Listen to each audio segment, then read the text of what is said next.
Si Sir Ed, siyang master ng show. Yan. Master showman. Dito pinanganak si Six. Sorry, sir. Paano ka napunta sa Rottweiler? I'm in this breeding not to make money.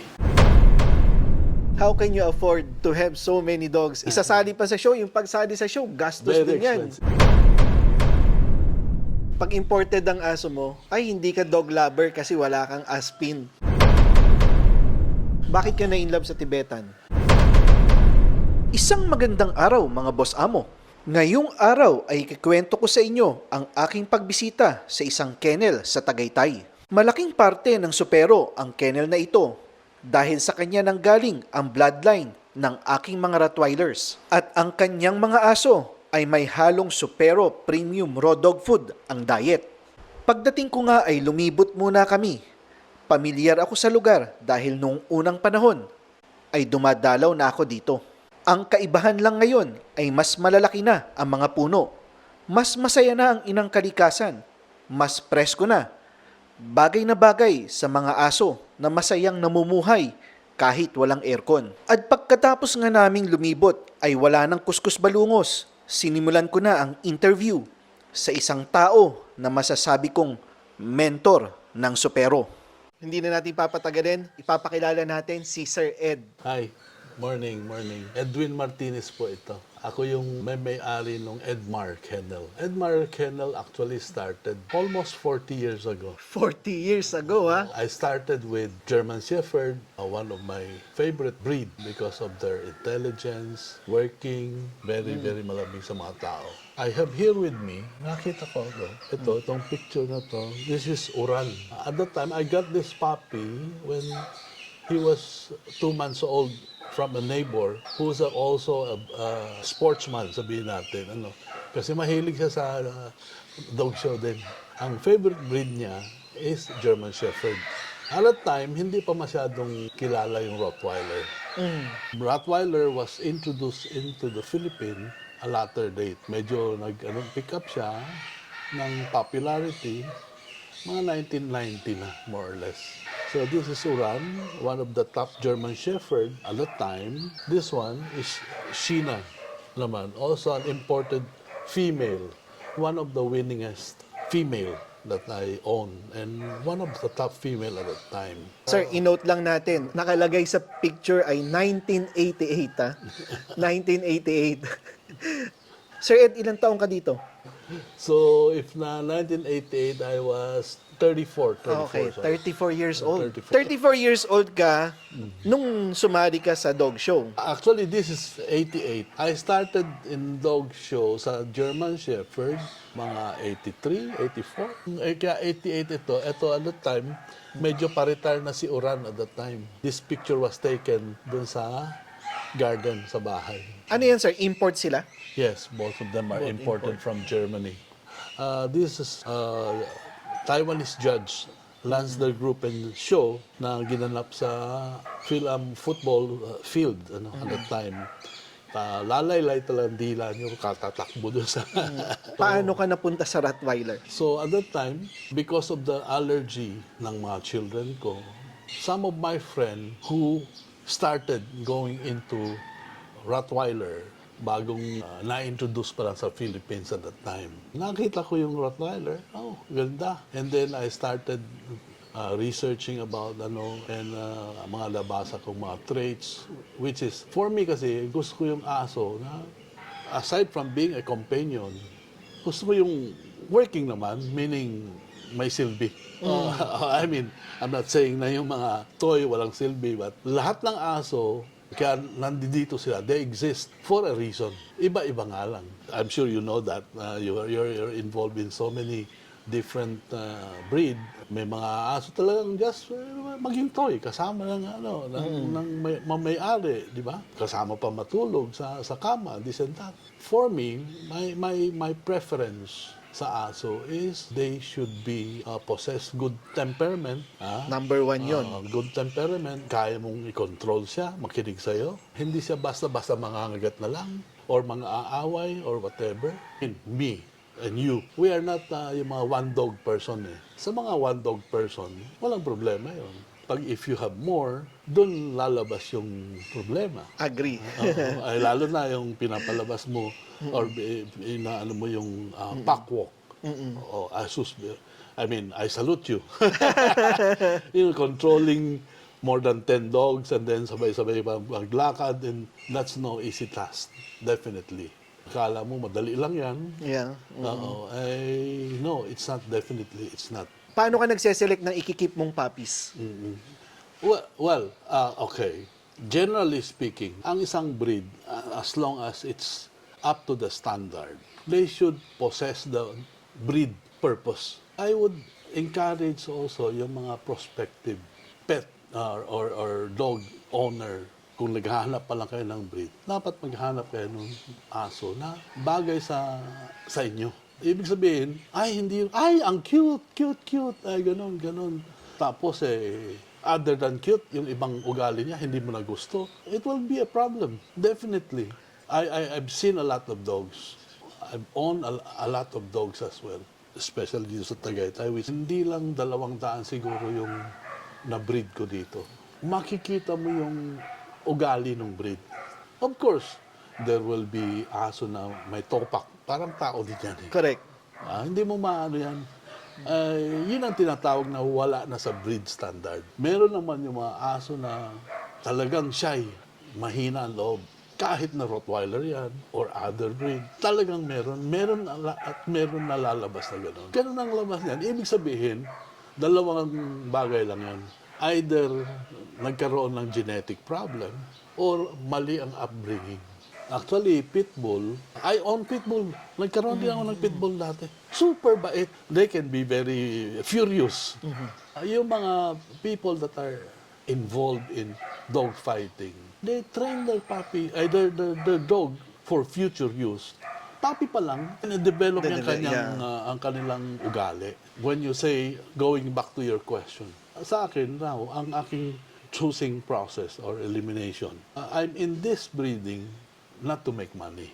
Definitely not to make money. Hindi kumikita si Sir Ed sa pagbibreed ng mga Rottweilers niya or ng ibang mga aso niya. Definitely not. Ibig sabihin, pag nagbe-breed ako, masayang-masaya na ako. Pag sa isang liter, may mapili akong isang gusto ko.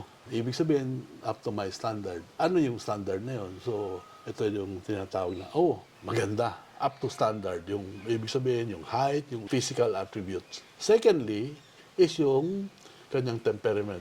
Ibig sabihin, hindi pwedeng shy. Pag sa mga FCI dog show, hinihimas-himas yan. Lahat-lahat ini-inspect, pati ipin, lahat. So, kailangan more or less, kailangan total ugali and the looks. Whenever I have a litter, I shortlist them. Kasi dogs change. 2, 3, 4, 5, 6. Diyan mo makikita yung, hindi lahat ng malaking ulo, okay na yan. Dahil malaki siya, okay na yan. Ay pag wala sa proportion, lahat-lahat, wala din. Sakang, tumakbo, descendant. So, Sir, sige, discuss natin to. Ano na ang pinakamataas na achievement mo sa Rottweilers in terms of show? there's two sides to that. Ibig sabihin, gaya nitong German Shepherd, si Uran, he is the son of a two-time world champion na German Shepherd. Ang na-achieve niya is B1. If you are talking about Landesgruppen na dog show, ang B1 is one of the highest title. But again, siyempre, depende kung saan show. Ibig sabihin, yung rating mong B1 dito sa Pilipinas, as against if you compare that with B1 sa Germany, ay malayo yon. Okay. Why? Kasi nasa field. Yung sa German Shepherd na yung annual, libo yung aso. Madaming kalaban. Libo yung aso na nadadaanan mo. Oo. Ay dito sa Pilipinas, kumbaga sa of course, the judges are not automatically the rating pag wala naman. The judges are supposed to award the title only if they say na, okay, ganito, B1. Halimbawa, dito, iba yan. Dito, iba yan. So, may range din yan. Yes. So, But at least sa Philippines, sa Philippines. top At that time. Yes, At that time. And again, may contemporary yan. Okay? Yung aso, hindi ibig sabihin na, ay, ganun lang na-achieve niya, hindi niya maganda. It so happen naman, at that time, maraming mas magaganda sa kanya. magaganda. Diba? So hanggang dito ngayon lang. Yung champion or sabihin natin Hall of Fame or number 1 Rottweiler ngayon at saka number 1 Rottweiler 2 years ago, 3 years ago, or yesterday lang or last year lang, hindi ibig sabihin pareho sila. Depende. Parang Miss Universe. Oh, sina Gloria Diaz. Oh, wow, diyan. Diba? Oo. Ang ganda.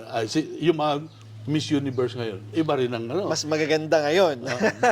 Well, again, Depende. depende sa judge. Yeah. Anyway, I have produced quite a few international champion already. FCI. International champion. Ibig FCI. sabihin, FCI, ibig sabihin, you are awarded by 4 different international judges to be the top, yung CASIB certificate. Ibig sabihin, you are number 1 in your class and you are rated excellent. I have quite a number of international champion and Philippine Grand Champion. sir, pag international champion, ibig sabihin, tinalo niya yung mga Rottweiler ng ibang bansa, di ba? Again, yan ang it might be a misnomer. Okay. Sige. Ibig sabihin, in this show, ang FCI International Judges, your dog will have to be rated top of the class and excellent. Each show, iisa lang mabibigyan ng CASIB certificate for male and female. Minsan, pag nakita ng judge, kahit natap ka doon sa class, wala sa standard, hindi bibigay sa yung CASIB. For your dog to get those CASIB certificates, I would say it's an achievement. Yeah. Definitely an achievement. Definitely, sir. Kasi hindi naman lahat nakakarating dun sa level na yun. Definitely. Oo. Kasi para makarating ka sa mga international Philippine champion, talagang yung mga puppies selected talaga eh. Yes, yes. Oo. And sa isang litter, hindi naman dyan lahat magaganda. Yes. Ngayon, again, it's talking about doon.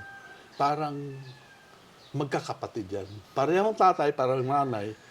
Definitely, do not expect na ang magkakapatid yan, pare-pareho mukha yan. Oo, parang ano yan eh. Parang, bakit yung nanay, international champion, yung tatay, international champion, bakit yung binili ko, pangit, gano'n, parang gano'n eh. Yes. Oo. But if you read naman, research more on that, iba naman lalabas na sasabihin sa iyo, these are genetic. Pagka ang aso mo naman are line bred, yun ang tinatawag na mga recessive genes. Maari ito, hindi ganun kaganda, but what is important is it should not have a fault. Hindi ibig sabihin, lahat-lahat yan perfect. Meron at meron dyan na chance na lumabas na, yung isa, parang hindi maganda yung paa.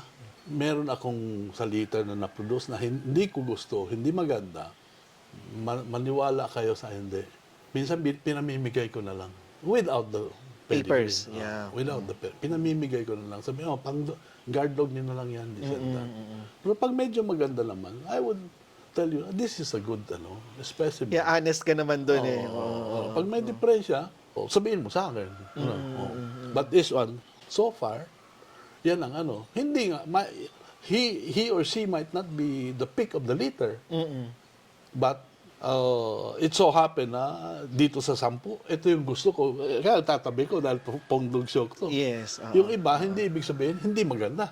Si Sir Ed, siyang master ng show. Yan. Master showman. No. Yan. Hindi naman. Kumbaga sa pampalubag loob lang yun. Tibetan Mastiff, ganun din. Yeah, si Sir may Tibetan Mastiff din siya. I will show you a few later on. Anyway, Tibetan Mastiff yung si Barbie. Ay, sus, grabe. Sir, ang dami naghahanap ng Tibetan Mastiff. Pag sa social media, isa yan sa mga pinakahinahanap, Tibetan Mastiff. Bakit ka na-inlove sa Tibetan? At that time, kaya ako na-inlove sa Tibetan Mastiff is because of their very imposing na yung itsura ba nila? Yung itsura nila. Well, I'm Chinese, hindi nyo natanong. And at that time, that is supposed to be one of the symbol of China.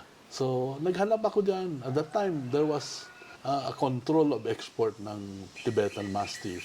Nag-import pa ako from the US. In fact, I was able to import 2 from probably the top breeder sa US, yung Trakis. Yan na yung istorya na ni Ken and Barbie. Si Ken and Barbie. Anyway, si Barbie naman ang very close sa amin. And out of that, the two of them, I was able also to produce 2 Philippine Grand Champion and 1 international champion. Ang Tibetan Mastiff, very, very protective. Very, very. Yun ang dinalaro ng apo ko eh. Pag dumating dito, yung babaeng yun, si Barbie, technically speaking, may pagka-shy type siya. Aloof siya. Pag hindi ka kilala, kasi nakawala lang naman dito yan. Pag hindi ka kilala, tatahol yan, talagang tahol-tahol. Pero pag dinalapitan mo siya, umaatras siya. Hindi siya basta-basta nangagat. Pero pag nakita niya, mag-uusap tayo gano'n, mamaya, lapit ng lapit yan. I do not know kung anong iniisip niya. Malapitan, bantay ko nga itong bossing ko, kung sino ito. It's a very, very funny story. Kasi yung apo ko, maliit pa, every Sunday, nag-ano dito, weekend nandito. Tapos one time, naglalakad sila, papunta doon. Tapos merong yung bee, naglapit, nag-ano sa kanila. Yung apo ko nagsigaw, "Ee!" Ganon. Oh, si Barbie, takbo doon. Hanap niya. Hanap niya, ano ba? Sino ba yung ano dyan? Bakit ka sumigaw? Oo, Parang ganun. ganun. Magulat ka. Siya lang si Barbie lang ang nakakatulog sa kwarto namin. Siya yung nasa loob, never nagdumi dyan sa loob. Every morning, tuwing gabi, papasok yan sa kwarto namin. Pag sinara namin sa kwarto, kakatok yan. Ayaw niyang pagwala siya doon. Pag umaga, kakalabitin. Oy, jingle na ako. Palabasin mo ako. Never nag-attempt yun. But unfortunately, si passed away already. Wala na siya. So, she is one of my favorite dog. Na-mention mo yung Tibetan Mastiff. Totoo yung sinabi mo na marami naghahanap. For me, I intentionally stopped breeding Tibetan Mastiff. Bakit? Kasi naaawa ako sa kanila.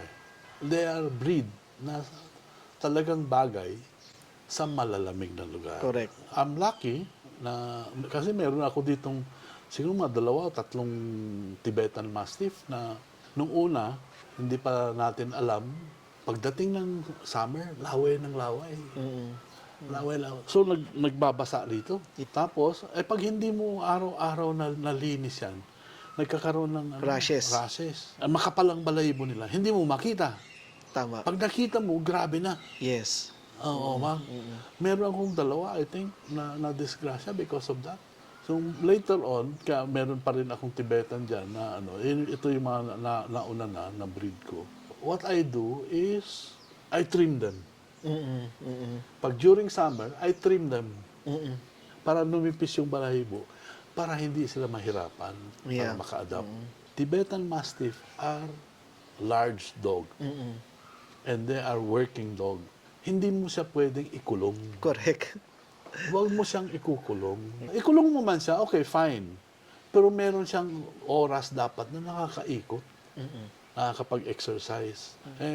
Sabi ng iba, i-aircon ko. Sabi ko, naku, kawawa yung aso mo, i-aircon mo. Yeah. Gaano kalaking lugar ang i-aircon mo? Aircon mo ba? Ganoon kalaki. Oo, tama. Para makatakbo sila. Kaya ka nag-stop, sir, kasi parang In fairness to the breed. then kung ipamimigay mo man siya, kawawa din eh. Kasi i-aircon, hindi rin mapufulfeed yung dog. Oo. I do not encourage. Of course, one of us have different perspective on that. There are people na, yung mga Alaskan Malamute, kawawa din yan eh. Yung naka-aircon yan, pero tingnan mo, sigurado yan. Flat na yan, flat. For me, as much as possible, I want them to feel normal. They are able to go around this and that, blah, blah, blah. We as dog or pet owners should think para sa kanila. Are we able to give them supposedly what they deserve? If not, don't. If not, don't. Yun ang wisdom. 40 years of experience.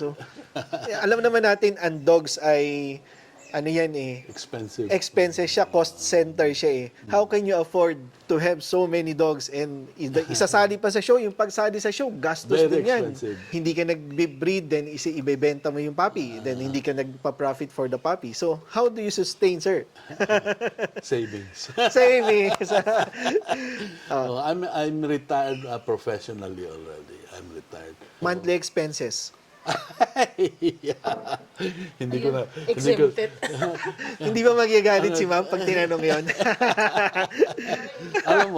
alam mo, talking about that, when I was starting, one time, yung ang dami kong na-breed na German Shepherd.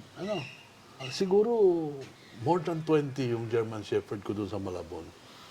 Tanong sa akin ni Mrs., dumadami yata yung aso mo. Magkano bang gastos mo dyan sa isang buwan? Sabi ko, konti lang, mga 5,000. At that time, yung monthly income ng mga tao is about 5,000. Yung minimum wage. Minimum wage. More or less 5,000. Alam mo, di yung 5,000, yan yung average minimum take home ng mga tao. Isang pamilya na yon. So, jokingly, in line sa tinanong mo, magkano bang gastos ko buwan-buwan? Jokingly, sabi ko kay Mrs., ganoon ba? Ano bang gusto mo? Mag-alaga ako ng aso o mag-alaga ako ng pamilya?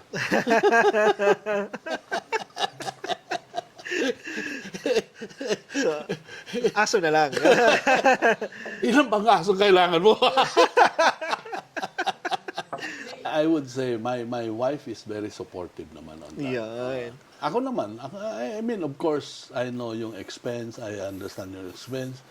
I was not born with a silver spoon. Kung whatever I have, pinaghirapan din naman natin. I try to limit myself also. Sir, anong ma-advise mo sa mga newbies, yung mga gusto pa lang magsimula? You have to understand yourself muna.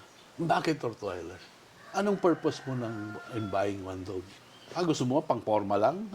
Okay lang. Kumuha ka ng pinakamalaking aso dyan. Pang-forma lang pala. Gusto mo, naglalakad ka sa mall, ang laki na, lahat sa'yo nakatingin. Pero, you have to take care of your dog. If you don't take care of your dog, anong magiging itsura ng aso mo? So, kailangan ba may pera pang mag-aalaga niyan? Okay. Ayaw ko naman maging hipokrito. Ang pet is parang bisyo yan eh. Tama yung term. Bisyo talaga, bisyo. Bisyo yan eh. The day that you bring back the puppy, simula nung day 1, hanggang buhay ang aso mo yan, pakakainin mo yan. Yung vaccination, exercise, kung grooming, meron bang mura no? Wala. So, kailangan talaga financially capable. Kailangan meron kang nakalaan na pera. Yes. May nakalaan kang na budget. Nakahanda ka maggastos. Yes. Kung hindi ka nakahanda maggastos, kawawa naman yung aso. Kawawa ka rin. Kawawa ka rin. Kung may pamilya ka, kawawa pamilya mo. Tama. Sir, ba't wala kang aspin? Gulong-gulo ako dyan, sir. Bakit may mga nagsasabi, pag imported ang aso mo, ay hindi ka dog lover kasi wala kang aspin. May mga ganung mentality sa social media. That is, I would say, ibang pananaw na yon. From a different perspective. There are people that would like to claim, I'm a lover, animal lover, kahit anong klaseng animal, mahal ko. I'm not saying that is wrong. Definitely hindi. Kung talagang ganun ang pananaw mo, paniniwala mo, this and that, go ahead. Bawat tao, may kanya-kanyang preference. Hindi naman ibig sabihin na porque yun ang gusto mo, yung ibang tao, kailangan yan din ang sundin. Hindi dahil na wala akong alagang aspin, hindi ako animal lover. I just choose not to. Actually, meron pa akong nakakatuwang kwento dito kay Sir Ed. Dito ako nagpastad kay Biel eh. Kauna-unahang Rottweiler. Meron ka lang dati na rat, di ba? Oh, yun, si Biel. Yun, si Biel. Hindi alam ni Sir Ed.